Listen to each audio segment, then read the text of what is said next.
CRM is one approach, but the other approach is to automate your best intentions, right? So like, or best, not your best intentions, your best practices, right? So intention is not what you need. It's what you actually plan to do to continue to maximize the lifetime value of your client. So what does that look like? It looks like acquiring technology, right? High touch sales can be augmented, and you can have technology become a force multiplier. Find the technologies that fit with your business. Get a CRM. If you don't have a CRM and you expect to be in business in 2026, I'm sorry, it's not going to happen, right? If you're not automating your communication with your past client database in a meaningful way, in a way that adds value to them, your first step is you have to know who they are, right? Because if you don't know who they are, they're not going to know who you are. That's what statistics say, right? So get your database, get technologies like Mortgage Coach and Sales Boomerang that can allow you to enhance your message and stay in touch with your clients, right?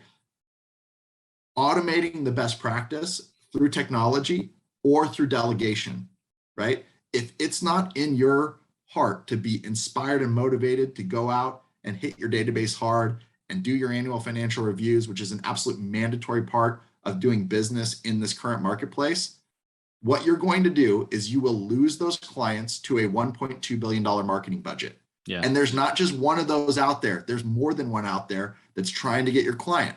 But here's what I know. If you do the post-closing steps, right, to create lifetime value and to continue to add value even after you've been paid, right? And you do the post-closing calls, you do the annual financial review, you continue to add value because you have the technology and or the delegated team members to bring that, insight to your clients and value to them.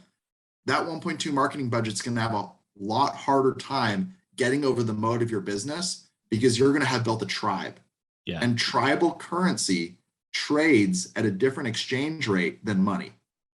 I couldn't agree more. There's a great book by Seth Godin called Tribes. And I think that that's a super important thing for people to understand is we're part of multiple tribes of people, right? Not just where we're from, but the hobbies that we have and the things that we do. And you talk about there's built-in trust within people that are within those tribes. And we have to build on that. There's at a former company, there was a guy who built literally every person that he met in his personal life and his business life, whatever, he put into his CRM. And he said it only took about a year or two. And I had so many people in there that we were touching and not just on business content, but just in general, reaching out, adding value in different ways. And for the next about 10 years, he was $100 million a year plus producer just based on that database and the referrals that came in from those.